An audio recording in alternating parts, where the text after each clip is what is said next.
Hello दोस्तों, मेरा नाम है अंकित और मैं रोहतक हरियाणा से। और आपका स्वागत है मेरे यूट्यूब चैनल पर सरकारी की तैयारी। और मैं बिना टाइम वेस्ट नहीं करते हुए आज के टॉपिक बताता हूँ। आज के टॉपिक हैं नंबर 1 पोटेंशियल, नंबर 2 करंट और नंबर 3 ओम्स लॉ। और अगर आपको भी पता है इलेक्ट्रिकल में सबसे मेन टॉपिक और सबसे बेसिक टॉपिक है ये। इसके बिना इलेक्ट्रिकल में आपको कुछ नहीं आता होगा। अगर ये आपको यही नहीं आता तो आपको कुछ नहीं आता, मतलब ये समझ लीजिए। तो चलते हैं दोस्तों सीधा टॉपिक्स पर। So let's go. First of all we talk about potential, यानी कि किसी भी क्लोज्ड इलेक्ट्रिकल सर्किट में अगर हम इलेक्ट्रिक करंट फ्लो करवाएंगे, यानी कि वहाँ पर कुछ सर्किट में चार्जेस फ्लो होंगे। और मेन थिंग इज़ दैट एक चार्ज यहाँ से यहाँ ट्रांसफ़र हो रहा है, तो उसको यहाँ से यहाँ ट्रांसफ़र करने के लिए जो फोर्स लगेगा उसको बोलेंगे हम इलेक्ट्रिक फोर्स।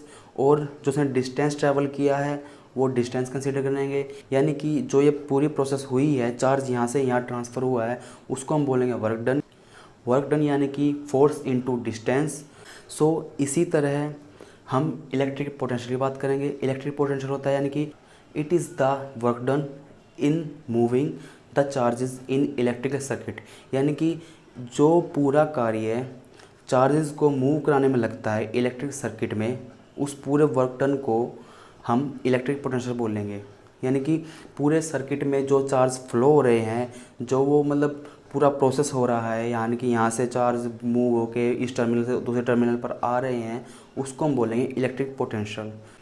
और इसको हम दूसरी लैंग्वेज में बोलेंगे फोर्स ऑफ द सर्किट और पुश ऑफ द सर्किट, यानी कि जो इलेक्ट्रिकल फोर्स लग रही है सर्किट में, या फिर इलेक्ट्रिक फोर्स के द्वारा जो धक्का यानी कि पुश लग रहा है, उसको हम बोलेंगे इलेक्ट्रिकल पोटेंशियल। इसका अनदर नेम है ये। और हम इलेक्ट्रिकल पोटेंशियल को ही वोल्टेज बोलते हैं। और वोल्टेज का सिंबल होता है, यानी कि हम इसको डिनोट करते हैं वी से। और इसकी ऐसा यूनिट होती है, वो होती है वोल्ट।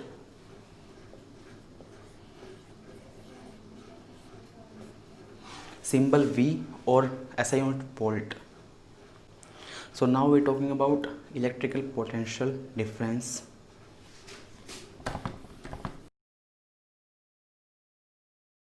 किसी भी दो पॉइंट के बीच में जो वोल्टेज डिफरेंस होता है उसी को हम पोटेंशियल डिफरेंस बोलते हैं। यानी कि अगर ये पॉइंट ए है, ये पॉइंट बी है,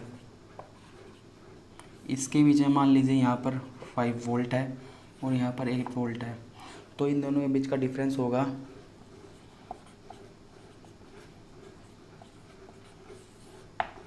इन दोनों के बीच का डिफरेंस होगा 3 वोल्ट। और इसी को हम पोटेंशियल डिफरेंस बोलेंगे, इन दोनों के बीच का, पॉइंट ए और बी का। And earth potential always takes as 0। And there is another thing that अगर मान लीजिए यहाँ पर 0 पॉइंट है, ये अर्थ पोटेंशियल है और ये है, तो अर्थ पोटेंशियल के अबोव यानी कि up side always takes as positive. जो भी ऊपर हम वोल्टेज काउंट करेंगे या फिर पोटेंशियल काउंट करेंगे वो पॉजिटिव काउंट होगा। और जो इसके नीचे यानी कि बिलो होगा, अर्थ पोटेंशियल के बिलो होगा, उसको हम नेगेटिव काउंट करेंगे, यानी कि नेगेटिव वोल्टेज, पॉजिटिव नेगेटिव। यानी कि V A and V B and यानी कि V A always greater than V B. V A हमेशा वी बी से बड़ा होगा क्योंकि वो अबोव है, और वी बी नीचे बिलो है। So now our next topic are current. Control movement of charges is current. For example, अगर कोई भी सर्किट है वो ओपन है, उसमें बैटरी अटैच नहीं है, तो जो उसमें चार्जेस होंगे उनकी मूवमेंट रैंडम होगी। कोई यहाँ भाग रहा है, कोई वहाँ भाग रहा है, कोई उधर होगा, कोई उधर होगा। इसकी कोई मतलब एक पर्टिकुलर डायरेक्शन होगी यार कि हाँ ये इधर जा रहे हैं, सभी के सभी इधर जा रहे हैं, सभी के उधर जा रहे हैं, नहीं, इनकी रैंडम मूवमेंट होगी, इधर से उधर जा रहे होंगे। बट लेकिन जैसे ही हम इसमें एक वोल्टेज अटैच कर देंगे, हम इस सर्किट में वोल्टेज अटैच कर देंगे, तो इन सभी चार्जेस की डायरेक्शन एक डायरेक्शन में होगी, यानी कि सभी के सभी एक डायरेक्शन में फ्लो करेंगे।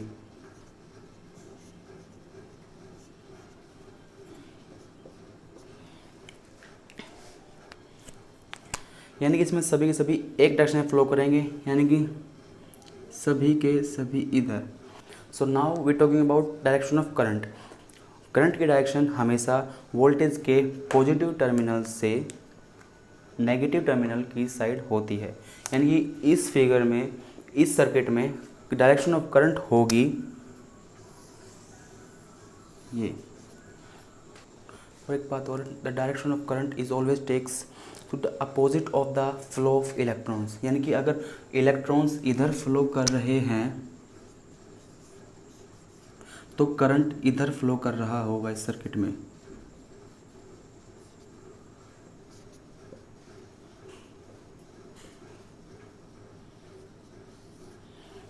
और एक बात और, random motion of charges never constitute a current.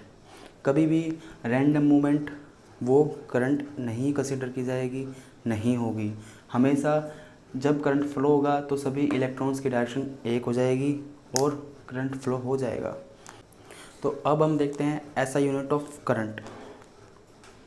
So symbol of current होता है ए, यानी कि एम्पियर, और ऐसा यूनिट ऑफ इलेक्ट्रिक करंट होता है वह कूलाम पर सेकंड। और ये आती है यहाँ से, यानी कि I इज इक्वल टू में D Q by D T. I for ampere और D Q by D T, यानी क्यू यानी कि चार्ज, चार्ज की यूनिट होती है कूलाम, तो यहाँ पे कूलाम आ जाएगा। डी टी, टी होता है टाइम, टाइम को हम सेकंड डिनोट करते हैं तो यहाँ पे सेकंड आ जाएगा। तो यानी कि 1 कूलाम पर second.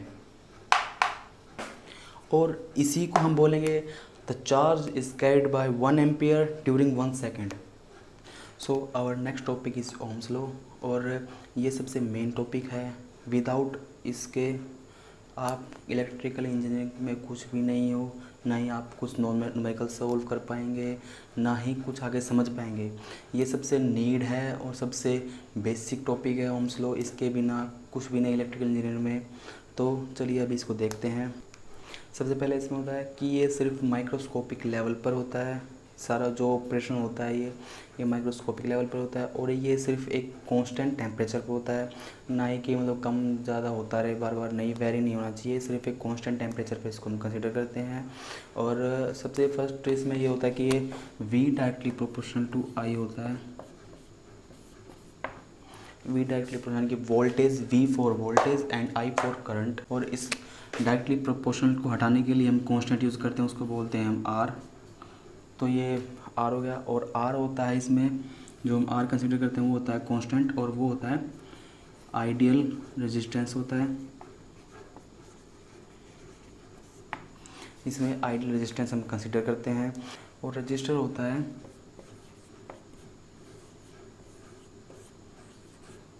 Row L by A, यानी कि L मतलब किसी भी कंडक्टर की लेंथ, और एरिया मतलब किसी भी कंडक्टर का एरिया। और रो होता है कि कोई भी metal flow of electric current को अच्छे से झेल सके, यानी कि एल्यूमिनियम की रेजिस्टिविटी अलग होगी, कॉपर की अलग होगी, गोल्ड की अलग होगी, सिल्वर की अलग होगी, सबकी अलग अलग रेजिस्टिविटी होती है। और रेजिस्टेंस हमेशा लेंथ और एरिया पर डिपेंड करता है। अगर हम फॉर एग्ज़ाम्पल अगर लेंथ को हम बढ़ा दें, यानी कि 2L कर दें, और एरिया को हम घटा दें 1/2 कर दें मान लीजिए, ठीक है, यानी कि तो मान लें नई लेंथ होगी 2L और नया एरिया होगा 1/2, ठीक है। तो अब जैसे हम नए इसी फॉर्मूले में पुट करेंगे तो फिर R इज इक्वल टू में रो 2L बाई में 1/2A। अगर हम इसको आगे सॉल्व करेंगे तो आएगा 4L बाई A, क्योंकि ये ऊपर चला जाएगा तो 2 × 2 4, तो 4 रो L बाई A। और आप जैसे यहाँ पे देखा हुआ आपने पहले ही कि जो ये होता है ये रेजिस्टेंस होता है, तो फिर न्यू होगा 4R, यानी कि जो अब नए कनेक्टर का रेजिस्टेंस होगा वो होगा 4R। तो बेसिकली आपने देखा कि हमने जैसे ही लेंथ बढ़ाई और एरिया घटाया तो कितना फ़र्क पड़ा, 4R हो गया। तो इसी को देखते हुए बोलते हैं कि रेजिस्टेंस जो होता है वो लेंथ और एरिया पे डिपेंड होता है हमेशा। एक मेन थिंग होती है कि लेंथ पर डायरेक्टली प्रोपोर्शनल होगा और एरिया पर इन्वर्सली प्रोपोर्शनल डिपेंड होगा। अगर लेंथ बढ़ेगी तो रेजिस्टेंस भी बढ़ेगा, अगर एरिया बढ़ेगा तो रेजिस्टेंस कम होगा। अगर एरिया बढ़ेगा अगर एरिया बढ़ेगा तो रेजिस्टेंस कम होगा, अगर एरिया घटेगा तो रेजिस्टेंस बढ़ जाएगा। और यूनिट ऑफ रेजिस्टिविटी होती है ओम मीटर। कभी भी ओम पर मीटर, ओम स्क्वायर मीटर कभी ये नहीं होती, सिर्फ ओम मीटर होती है। इसको याद कर लीजिए क्योंकि एग्ज़ाम में काफ़ी बार पूछी जा चुकी है ये कि यूनिट ऑफ रेजिस्टिविटी क्या होती है। सो इसको अच्छे से देख लीजिए। सो जो रेजिस्टेंस होता है उसका सिंबल होता है ओम और उसकी यूनिट भी होती है ओम। लेकिन इसी का एक उल्टा होता है कंडक्टेंस।